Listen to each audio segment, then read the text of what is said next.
اور درمیان میں پھر ہم کہیں کہ ہم تو وہاں ایکشن کریں گے.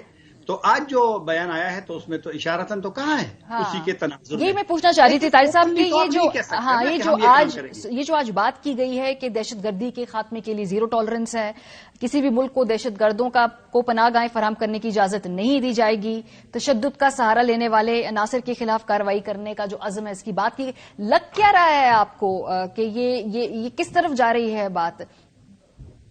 پاکستان کو تو اس میں تو کوئی شک نہیں ہے کہ اس وقت سیکیورٹی کا ایک بڑا مسئلہ درپیش ہے، لیکن اس کو میرے خیال میں بڑے اس سے لینا پڑے گا احتیاط سے. اگر گزشتہ حکومت میں ٹی ٹی پی کے ساتھ مذاکرات شروع ہوئے تھے تو اس وقت وہ ایک شخص کا فیصلہ تو نہیں تھا، وہ تو ریاست کا فیصلہ تھا. اور آپ کو یاد ہوگا کہ اسی حکومت میں 5 جولائی کو بھی ایک وفد سیکیورٹی آفیشل کا کابل میں موجود تھا، بات کر رہا تھا. تو یہ حکومت تھی نا، تو لہٰذا اگر مذاکرات آگے نہیں بڑھے تو اس پہ سوچنا چاہیے کہ اس میں غلطی کس کی ہے. آج ثناء اللہ صاحب کی یہی بھی آپ بات کرتے ہیں نا. میں جب جولائی میں تھا وہاں پہ میں اس کے وزیر داخلہ سے جب میں ملا افغانستان کے، تو اس وقت بھی رانا ثناء اللہ صاحب کا ایک بیان آیا تھا کہ جی مذاکرات ہوں گے تو آئین اور یہ فلاں، بالکل آئین کے مطابق ہوں گے، لیکن کچھ چیزیں چونکہ حساس معاملہ ہے اور افغان طالبان کی حکومت سہولت کاری کر رہا تھا، میزبانی کر رہا تھا، پاکستان کا مدد کر رہا تھا، تو لہٰذا یہ جو اسی بیان میں تو وہ آ گیا ہے. لیکن میرے خیال میں بیانات میں جتنا ایک کیئر ہو، احتیاط ہو، کیونکہ طالبان میری نظر میں اس طرح ریئیکٹ کریں گے جس طرح کہ چمن میں کیا تھا، حالانکہ چمن میں بالکل ایک الگ موضوع تھا. ٹھیک بات ہے، لیکن طاہر صاحب دیکھیے پرابلم یہ ہے کہ میں نے ابھی جو پوری ایک ٹائم لائن بتائی ہے کہ گزشتہ 1 مہینے کے اندر کتنی شدت بڑھ گئی ہے سر، فریکوینسی بڑھ گئی. پاکستان کے کنسرنز بالکل لیجٹ ہیں، کیا ان کو ایڈریس کیا جا رہا ہے؟ کہیں کابل میں اس بات کی سیریسنس آپ کو دکھائی دے رہی ہے کہ پاکستان نے جو کئی معاملات پہ انگیج کرتا ہے آن بہاف آف افغان حکومت، اگر ان کے اپنے سیکیورٹی کرائسس کھڑے ہو جائیں گے تو ان کو کوئی دور کرنا، اس میں کوئی کانفیڈنس بلڈنگ میئر کرنا، تو سر کچھ کابل کی بھی تو ذمہ داری ہے. کیا آپ کو وہاں لگتا ہے ذمہ داری کا احساس ہے؟ بالکل، ان کو یہ بالکل آپ نے صحیح کہا، اور ان کی ذمہ داری بھی ہے، ان کی دنیا سے اور پاکستان سے وعدے بھی ہیں، اور ان کے یہ میرے خیال میں مفاد میں بھی ہے کہ وہ جو انہوں نے وعدے کیے ان کو پورا کرے. پاکستان اگر یہ بات کرتا ہے، وہ کہ میری اور آپ کی رائے میں تھوڑا سا جو جس طریقے سے ہم لوگ اس کو لے رہے ہیں نہیں لینا چاہیے، لیکن یہ تو پاکستان کے لیے تو مشکل پیدا ہوا ہے. اور میرے خیال میں افغان طالبان کا بار بار تردید کرنا کہ ٹی ٹی پی وہاں نہیں ہے، دنیا بھی اور پاکستان بھی ان کو نہیں مانے گا، کیونکہ پاکستان کو تو ایشو ہے. ابھی چند دن پہلے جو کرم میں ہوا حملہ، اس میں 3 فوجی شہید ہوئے، تو وہ تو وہاں سے حملہ ہوا اور بیان میں بھی آیا تھا، اس سے پہلے بھی حملے ہوئے. افغان طالبان اگر اس مسئلے کو سنجیدہ نہیں لیں گے تو پھر تو پاکستان کو خود ایک موقع دیں گے کہ وہ ریئیکٹ کرے، کیونکہ پاکستان کے اندر اگر تشدد کے واقعات میں اضافہ ہو تو یہاں پر ایک پریشر تو بڑھے گا حکومت پہ بھی، پھر اداروں پہ بھی. تو پھر میرے خیال میں افغان طالبان اگر ابھی ان حالات کا ادراک نہیں کرتے، حساسیت کو وہ نہیں سمجھتے، تو میرے خیال میں ان کے لیے بھی چاہتے کیا ہے، مطلب کہ پاکستان سے وہ کیا چاہتے ہیں، اور اس کے بدلے میں وہ کیا حصہ ہوگا کہ بھئی ہم ایٹ لیسٹ وہاں پہ جو ہمارے خدشات ہیں ان کو وہ ایڈریس کریں. مسئلہ کیا ہے؟ یہ مسئلہ افغان طالبان کا یہ ہے کہ وہ نہیں ہوتا جو لوگ کہتے ہیں کہ ڈینائل موڈ جو ہوتا ہے کہ بس آپ ہر چیز کی تردید کریں گے. دنیا ان سے کہتی ہے کہ آپ لڑکیوں کی تعلیم کو نہ بند کریں، آپ جو خواتین کا آپ نے روزگار پہ پابندی لگائی ہے وہ نہ کریں.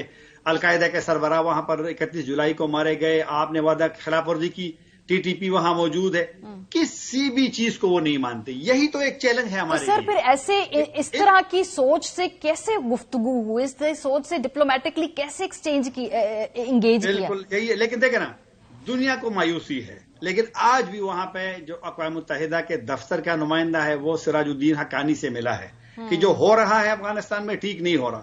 ابھی چند دن بعد یونائٹڈ نیشن کا اسپیشل نمائندہ وہاں آنے والا ہے کہ آپ جو خواتین کے ساتھ کر رہے یہ غلط ہے. کیونکہ وہ میری نظر میں طالبان کو جب دنیا نے تھوڑا سا ایک لحاظ سے نظر انداز کیا ہے، تسلیم نہیں کیا ہے، تو ایک وہاں سے ایک مایوسی وہاں پر وہ زیادہ ہو رہی ہے. اور آپ کو یاد ہوگا جب 2001 میں ملا عمر نے فیصلہ کیا کہ بامیان میں وہ جو مجسمے ہیں بدھا ہے ان کو ہم نے تباہ کرنا ہے، تو وہ تو طالبان تو 1996 میں آئے تھے جو پہلی حکومت تھی، لیکن 2001 میں اس بدھا کو ختم کر دیا، اس لیے کہ تھوڑی سی مایوسی ان کی بڑھ رہی تھی. تو میں وہی کہہ رہا ہوں کہ ہمیں ایک بہت ہی مشکل صورتحال کا اب سامنا ہے افغانستان میں. تو اب ہمارا امتحان ہے نا ہمارے اداروں کا، ہماری حکومت کا، کہ کس طریقے سے، بالکل آپ صحیح کہہ رہے ہیں کہ طالبان کو کیوں محسوس، وہ انہوں نے تو کل بیان میں کہہ دیا کہ وہاں تو ہے نہیں ٹی ٹی پی. سر لیکن اتنے بڑے امتحان میں نہ ڈالے پاکستان کو کہ ہر روز وہاں سے کوئی شدت پسندی یا کوئی ہمارے جوانوں کی جانے جائیں، وہ شہید ہوں. سر اتنا بڑا امتحان نہ لینا پھر کہ صورتحال کوئی اس امتحان دینے کے ہم وہ نہ رہیں، ہمارے پاس لیوریج نہ ہو کہ ہم وہ اتنے بڑے امتحان دیں ان کی محبت میں. بالکل آپ نے صحیح کہا، یہی تو میں کہہ رہا ہوں بار بار کہ طالبان کو یہ احساس کرنا پڑے گا، یہ ان کی مجبوری بھی ہوگی کہ اگر آپ لوگوں نے خود وعدہ کیا ہے کہ آپ زمین کو استعمال نہیں کرنے دیں گے، اور روزانہ اگر پاکستان، آپ نے صحیح وہ عدد شمار بتائے ہیں، تو لہٰذا اگر یہ والی صورتحال رہی تو میں نے کہا تو پاکستان تو پھر ریئیکٹ کرے گا.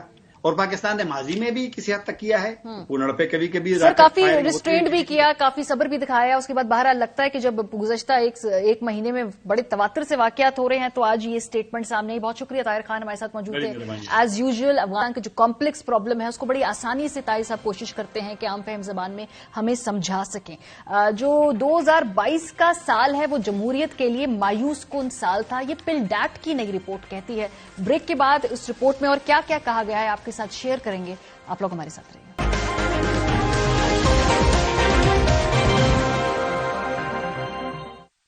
Welcome back. پل ڈیٹ کی ایک رپورٹ منظر عام پہ آئی ہے، اس کو کچھ چیدہ نکات ہم آپ کے ساتھ شیئر کرنا چاہتے ہیں. بڑی چشم کشا ہے، ہم سجیسٹ کرتے ہیں کہ ہر کوئی جا کر ان کی ویب سائٹ پہ ضرور پڑھے. پورا پوسٹ مارٹم کیا ہے پاکستان کی جو جمہوری سفر ہے، اور خاص طور پہ 2021 کے بعد سے 2022 کا سال کیسا رہا، اس کی یہ پوری چارج شیٹ ہے. پل ڈیٹ کی رپورٹ کہتی کیا ہے؟ یہ کہتی ہے کہ گزشتہ 70 برس میں اسٹیبلشمنٹ کی سیاستدانوں کے ساتھ مل کر کھیلی جانے والی چالیں 2022 میں ایک ایک کر کے بے نقاب ہوئی.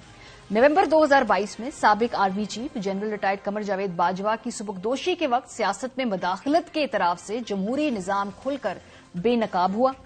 پاکستان تکلیف دہ حالات کے ساتھ اسٹیبلشمنٹ کی سیاست میں مداخلت کی برسوں پرانی پالیسیوں کے تلخ ثمرات حاصل کر رہا ہے. اس مداخلت نے پارلیمنٹ، عدلیہ، سیاسی جماعتوں اور بیوروکریسی سمیت تمام اداروں کو مفلوج کر کے رکھ دیا. کہنے کو تو ملک میں منتخب حکومت رہی، لیکن پاکستان ایک غیر واضح آمریت میں ڈوبا رہا. احتساب کے نام پر صحافیوں پر حملے، سوشل میڈیا پر تقسیم، خود ساختہ سینسرشپ اور سیاسی انتقام کا سلسلہ جاری رہا. منتخب وزراء اعظم نے بھی پارلیمنٹ پہ کوئی خاطر خواہ توجہ نہیں دی اور اکثر پارلیمنٹ کے اجلاسوں سے غیر حاضر رہے. وزارت عظمیٰ کے دور میں قومی اسمبلی کے اجلاس میں ذرا حاضری نوٹ کیجئے کس وزیر اعظم کی کتنی رہی. عمران خان صاحب کی صرف 11%، شہباز شریف صاحب کی ابھی تک 14%، شاہد خاقان عباسی صاحب کے تھوڑے قدرے بہتر اس میں جو ہے وہ ریزلٹس ہیں، وہ ہے 19%. میاں نواز شریف صاحب صرف 14%. سو منتخب وزیر اعظم خود پارلیمنٹ کو کتنی وقت دیتے ہیں یہ آپ کو ان کی حاضریوں سے پتہ چل جائے گا. اگر ہم ملک کی سیاست میں خرابی کو روکنا چاہتے ہیں، پل ڈیٹ کی رپورٹ آگے جا کے سجیسٹ کرتی ہے، تو 2023 کے آغاز سے ہی غیر آئینی کارروائیوں کے خلاف سنجیدہ اقدامات اور قانون کی حکمرانی کو سختی سے فروغ دینا ہوگا. الیکشن کمیشن آف پاکستان کی جانب سے آئینی خود مختاری کا استعمال اور انتہائی سخت الزامات کا سامنا کرنا جمہوریت کے لیے امید کی ایک کرن تھی، لیکن کچھ عدالتی فیصلوں پر، خاص طور پر ڈسکا کے ضمنی انتخابات میں ملوث پولنگ سٹاف کے خلاف الیکشن کمیشن کی کارروائی کی منسوخی نے الیکشن کمیشن کی خود مختاری پر بھی سوال اٹھا دیے. آرمی چیف کی تبدیلی کے بعد اب تک سیاسی معاملات میں اسٹیبلشمنٹ کی مداخلت کا کوئی واضح ثبوت نہیں ملا، یہ پل ڈیٹ کی رپورٹ کہتی ہے. تاہم اس کے متعلق کوئی پختہ رائے قائم کرنا ابھی قبل از وقت ہوگا.